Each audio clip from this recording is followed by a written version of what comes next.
Nous sommes le jeudi 26 mai 2016. Les titres de ce grand journal. Le Conseil des ministres s'est réuni ce jeudi 26 mai 2016 sous la présidence de Mohamed Ould Abdelaziz, président de la République. Le Forum national pour la démocratie et l'unité FNDU a demandé au gouvernement mauritanien d'adopter une position identique à la sienne à propos des revendications des travailleurs de Kinross d'Alger. L'Association pour l'avenir des jeunes ingénieurs mauritaniens a organisé ce jeudi à Nouakchott une importante journée consacrée au lancement de leur association. En 2016, environ 38 000 personnes sont arrivées par la mer en Italie, selon le Haut Commissariat des Nations Unies aux réfugiés.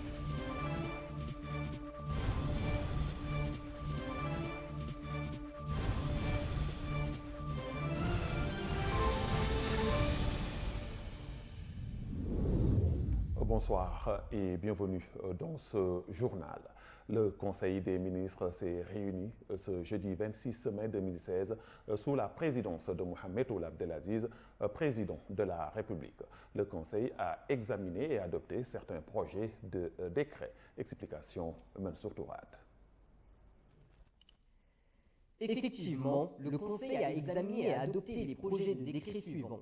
Projet de décret portant nomination du président du conseil d'administration du Centre international des conférences. Projet de décret portant nomination des membres du conseil d'administration de l'Office national et de la médecine du travail. Projet de décret portant nomination des membres du conseil d'administration du Centre national des ressources en eau. Projet de décret portant modification des dispositions de l'article 2 du décret numéro 2013-119 du 7 juillet 2013 portant création d'un établissement public à caractère administratif dénommé École nationale des travaux publics et fixant ses règles d'organisation et de fonctionnement. Le présent projet de décret a pour objet de transformer l'École nationale des travaux publics en un établissement d'enseignement supérieur régi par les textes législatifs et réglementaires organisant l'enseignement supérieur et la recherche scientifique et ceux relatifs à la gestion des établissements publics.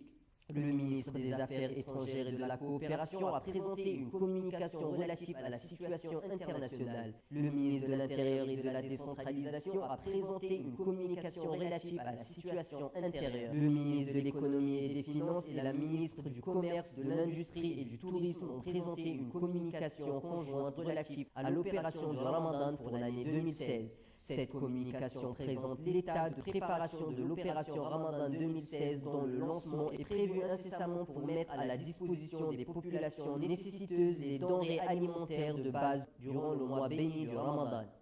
Le ministre de l'Élevage a présenté une communication portant sur la réorganisation et la promotion de la filière avicole. Cette communication a pour objet d'informer de l'état de lieu de la filière avicole et les perspectives de sa réorganisation et son développement. Elle présente également les grandes lignes d'un plan d'action visant la mise en place des conditions nécessaires pour assurer l'autosuffisance en produits avicoles à l'horizon 2020. Le ministre de la Culture et de l'Artisanat a présenté une communication relative à la création d'espaces culturels à Nouakchott. Cette communication propose la création d'espaces dédiés aux activités de création, d'animation, d'échange et de rencontres culturelles au sein duquel la richesse et la diversité de modes d'expression de notre culture nationale seront mises en contribution et favoriser le changement des mentalités et des comportements négatifs. Ces espaces constitueront des points d'attraction et accueil et des incubateurs culturels pour nos jeunes qui les protégeront contre les stupéfiants et leur éviteront la tentation de verser dans l'extrémisme et le crime organisé. Mansour Tourad, El Wataniya. La conférence des présidents à l'Assemblée nationale s'est réunie ce jeudi à Nouakchott sous la présidence de Mohamed Ould Boilil, président de cette chambre. La réunion a été l'occasion de mettre en place un nouveau calendrier pour la programmation de la discussion de 3 projets de loi et leur soumission aux commissions spécialisées pour études approfondies. Ces projets sont projet de loi autorisant la ratification de la Convention arabe numéro 18 pour l'année 1996 relative à la question du travail des mineurs. projet de loi autorisant la ratification de la Convention arabe numéro 19 pour l'année 1998 relative à la question de l'inspection du travail. Projet de loi autorisant la ratification de la Convention arabe numéro 3 pour l'année 1971 relative à la question du niveau minimal des assurances. L'Association pour la fraternité mauritano-algérienne a organisé mercredi à Nouakchott un colloque scientifique sur les relations scientifiques et intellectuelles existantes entre la Mauritanie et l'Algérie. Au cours de ce colloque, auquel ont participé plusieurs cadres sortant d'universités et d'instituts algériennes, d'éminentes personnalités ont présenté des exposés relatifs aux différents volets de la coopération mauritano-algérienne. La présidente de l'association a indiqué que les facteurs culturels et scientifiques font partie des piliers fondamentaux relatifs existantes entre les peuples de la sous-région et ont participé à la consolidation des connaissances et valeurs liant des individus et groupes vivant dans la région du Grand Sahara. L'Association pour l'avenir des jeunes ingénieurs mauritaniens a organisé ce jeudi à Nouakchott une importante journée consacrée au lancement de leur association. Les jeunes ingénieurs se mobilisent pour lutter contre le chômage, demandant aux autorités d'être plus objectives à l'endroit des jeunes diplômés chômeurs. Le président de l'Association pour l'avenir des jeunes ingénieurs a appelé les autorités mauritaniennes à venir à leur rencontre afin de trouver une solution adéquate et définitive pour éradiquer le chômage dans le pays. Quant au vice-président Mahmoud Diakité, cette association est apolitique et ils ne feront que revendiquer leurs droits. Écoutons-le. L'Association pour l'avenir des jeunes ingénieurs a été créée au mois d'avril 2007 par un groupe de jeunes ingénieurs mauritaniens. Cette association qui est apolitique a pour but, entre autres, de défendre nos valeurs sur les plans éthiques et professionnels, de créer et de resserrer des liens de solidarité, d'entraide et d'amitié entre tous ses membres et adhérents, de représenter les ingénieurs diplômés auprès des pouvoirs publics et des autorités compétentes, et de revendiquer ensemble nos droits de participer à la construction d'un avenir meilleur pour notre pays. Nous saisissons donc ce moment solennel pour inviter l'ensemble des jeunes ingénieurs mauritaniens, hommes et femmes, à se joindre à cette alliance pour qu'ensemble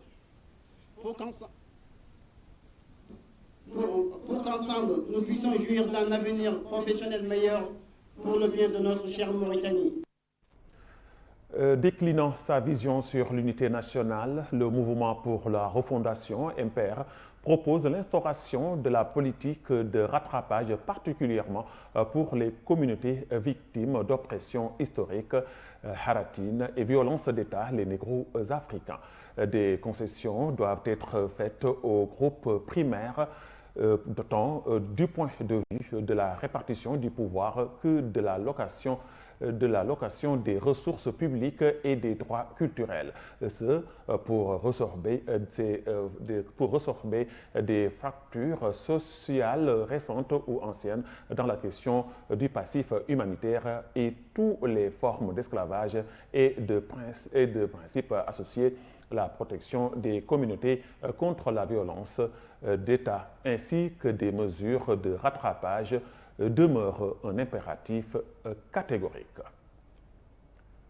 Je vous le disais dans les titres, le Forum national pour la démocratie et l'unité FNDU a demandé au gouvernement mauritanien d'adopter une position identique à la sienne à propos des revendications des travailleurs de Kinross Tazias qui sont entrés en grève pour réclamer des doléances syndicales destinées à améliorer leurs conditions. Le FNDU a mis en garde le régime contre la démission face aux revendications des travailleurs et d'une prise de position en faveur de la société en réprimant ces derniers plutôt que de se ranger de leur côté.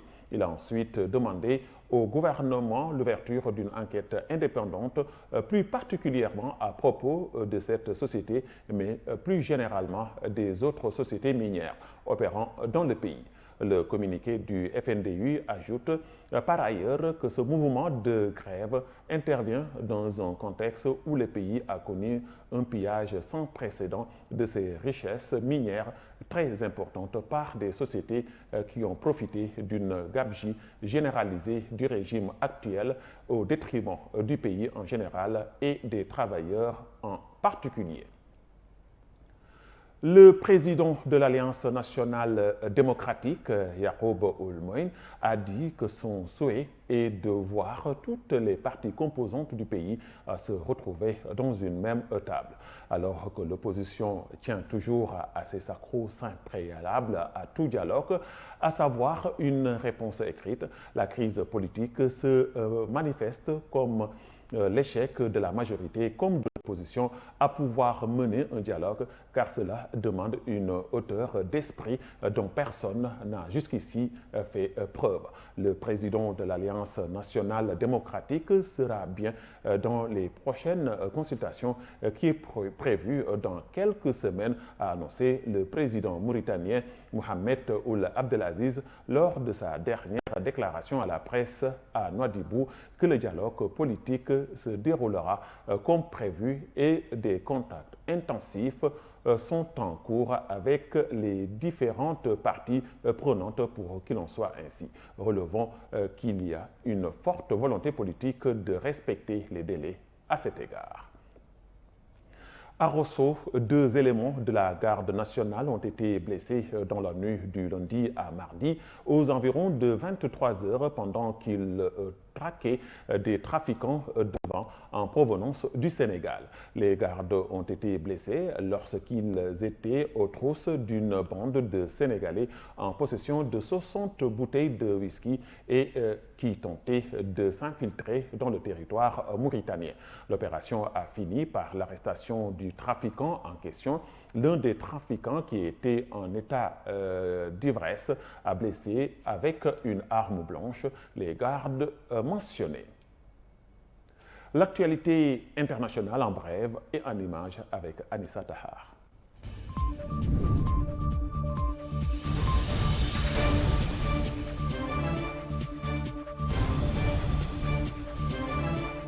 En 2016, environ 38 000 personnes sont arrivées à la mer en Italie, selon le Haut Commissariat des Nations Unies aux réfugiés HCR.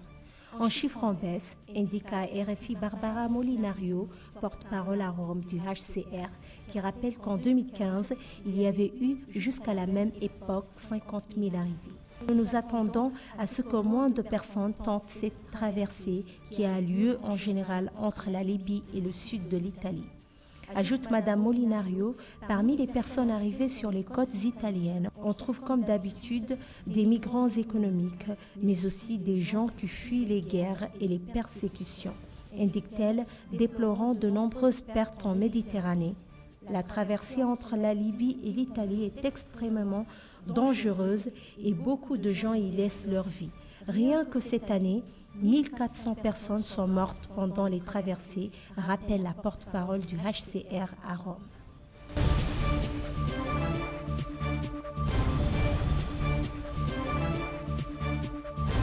La Syrie était l'an dernier le pays le plus dangereux pour les travailleurs sanitaires, œuvrant en situation de conflit ou d'urgence, loin devant les territoires palestiniens, le Pakistan et le Yémen. Selon les statistiques de l'Organisation mondiale de la santé, OMS, publiées jeudi 26 mai. C'est la première fois que l'agence onusienne publie de telles données sous forme agrégée, a expliqué aux médias le directeur de la gestion des risques d'urgence de l'OMS, Rick Brennan. Les chiffres portent sur les attaques et autres formes de violence enregistrées par de personnels sanitaires ces 2 dernières années dans 19 pays. Une des choses les plus préoccupantes est que les 2 tiers des attaques ont été délibérées, a déploré M. Brennan.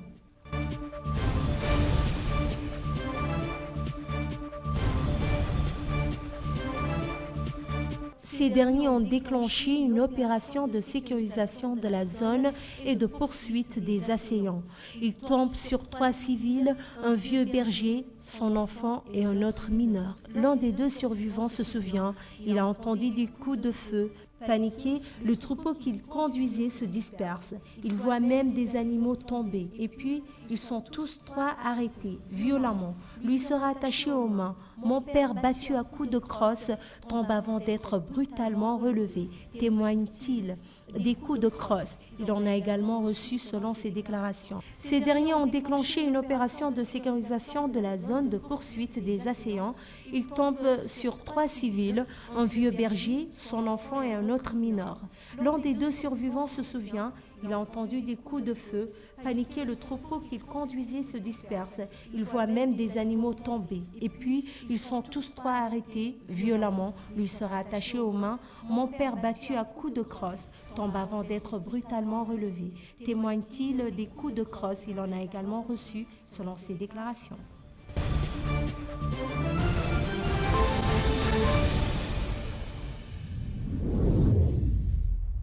C'est sur cette note sportive de Mansour Touad que nous refermons ce journal, mais avant de nous quitter, le rappel des titres. Le Conseil des ministres s'est réuni ce jeudi 26 mai 2016 sous la présidence de Mohamed Ould Abdelaziz, président de la République.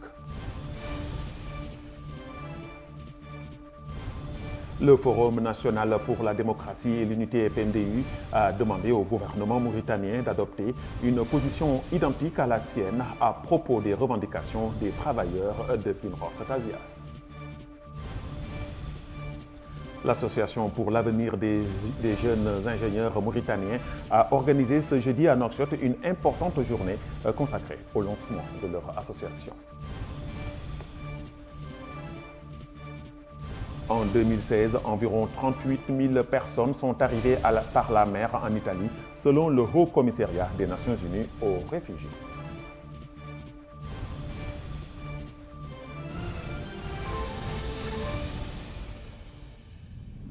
Les informations reviennent demain à la même heure. Bonsoir.